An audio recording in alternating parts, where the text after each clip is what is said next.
क्षत्रिय, वैश्य और शूद्र चारों वर्ण आनंद सहित रहते थे। उस नगर में सदैव वेद ध्वनि गुंजा करती थी तथा पापी, दुराचारी तथा नास्तिक उस नगर में कोई नहीं था। उस नगर में चैत्र रथ नाम का एक चंद्रवंशी राजा राज्य करता था।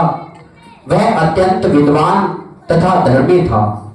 उस नगर में कोई भी व्यक्ति दरिद्र व कंजूस नहीं था।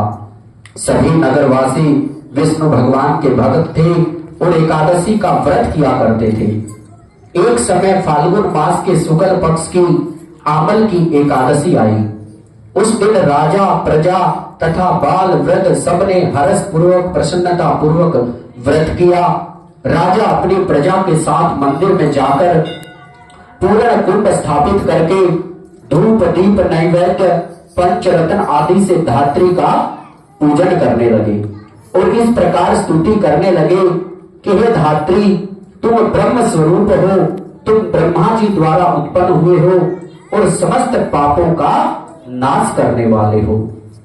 तुम श्री रामचंद्र जी द्वारा सम्मानित हो। मैं आपकी प्रार्थना करता हूं, अतः आप मेरे समस्त पापों को नष्ट करें। उस मंदिर में सबने रात्रि को जागरण किया। रात के समय वहां एक बहेलिया आया जो अत्यंत पापी और दुराचारी था। वह अपने कुटुंब का पालन जीव हिंसा करके किया करता था। भूख और प्यास से अत्यंत व्याकुल वह बहेलिया इस जागरण को देखने के लिए मंदिर के एक कोने में बैठ गया और विष्णु भगवान तथा एकादशी महात्म्य की कथा सुनने लगा। इस प्रकार अन्य मनुष्यों की भांति उसने भी सारी रात जाग कर बिता दी। प्रातः काल होते ही सब लोग अपने अपने घर चल दिए तो बहेलिया भी अपने घर चला गया। घर जाकर उसने भोजन किया। कुछ समय बीतने के पश्चात उस बहेलिये की मृत्यु हो गई। मगर उस आमल की एकादशी के व्रत तथा जागरण से उसने राजा विदुरथ के घर जन्म लिया और उसका नाम वसुरथ रखा गया। युवा होने पर वह चतुरंगिणी सेना के सहित तथा धन धान्य से युक्त होकर 10,000 ग्रामों का पालन करने लगा। वह तेज में सूर्य के समान, कांति में चंद्रमा के समान, वीरता में भगवान विष्णु के समान और समा में पृथ्वी के समान था। वह अत्यंत धार्मिक, सत्यवादी, कर्मवीर एवं विष्णु का भक्त था। वह प्रजा का पालन समान भाव से पालन करता था। दान देना उसका नित्य का कर्तव्य था। एक दिन राजा शिकार खेलने के लिए गया। देव योग से वह मार्ग भूल गया। दिशा का ज्ञान न रहने के कारण उसी वन में एक वृक्ष के नीचे सो गया। थोड़ी देर बाद पहाड़ी मलेच्छ वहां पर आ गए और राजा को अकेला देख मारो मारो शब्द कहते हुए राजा की ओर दौड़ पड़े। मलेच्छ कहने लगे, इस दुष्ट राजा ने हमारे माता, पिता, पुत्र, पौत्र आदि अनेक संबंधियों को मारा है तथा देश से निकाल दिया है, अतः इसको आवश्यक ही मारना चाहिए। ऐसा कहकर वे मलेच्छ उस राजा को मारने दौड़े और अनेक प्रकार के अस्त्र शस्त्र राजा के शरीर के ऊपर फेंके। वे सब अस्त्र शस्त्र राजा के शरीर पर गिरते ही नष्ट हो जाते और उनका वार पुष्प के समान प्रतीत होता था। अब उन मलेच्छों के अस्त्र शस्त्र उल्टे उन्हीं पर प्रहार करने लगे, जिससे वे मूर्छित होकर गिरने लगे। उसी समय राजा के शरीर से एक दिव्य स्त्री उत्पन्न हुई। वह स्त्री अत्यंत सुंदर होते हुए भी उसकी भुरुकुटी टेढ़ी थी। उसकी आंखों से लाल लाल अग्नि निकल रही थी, जिससे वह दूसरे काल के समान प्रतीत होती थी।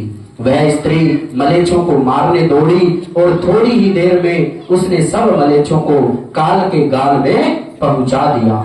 जब राजा सोकर उठा तो उसने मलेच्छों को मरा हुआ देखकर कहा कि इन शत्रुओं को किसने मारा है? इस वन में मेरा कौन हितैषी रहता है?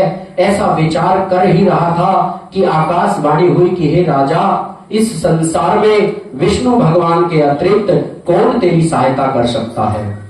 इस आकाशवाणी को सुनकर राजा अपने राज्य में आ गया और सुख पूर्वक राज्य करने लगा।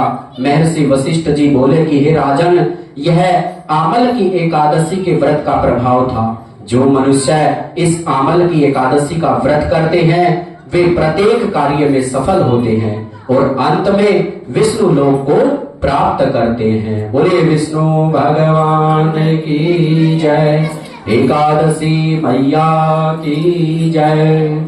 श्री कृष्ण गोविंद हरे मुरारी, हे नाथ नारायण वासुदेवा। श्री कृष्ण गोविंद हरे मुरारी, हे नाथ नारायण वासुदेवा। हे नाथ नारायण वासुदेवा, हे नाथ नारायण वासुदेवा।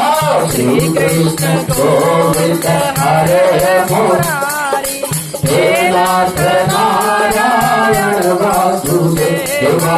श्री कृष्ण गोविंद हरे मुरारी, हे नाथ नारायण वासुदेवा। पितृमात स्वामी सखा हमारे, पितृमात स्वामी सखा हमारे, हे नाथ नारायण वासुदेवा। श्री कृष्ण गोविंद हरे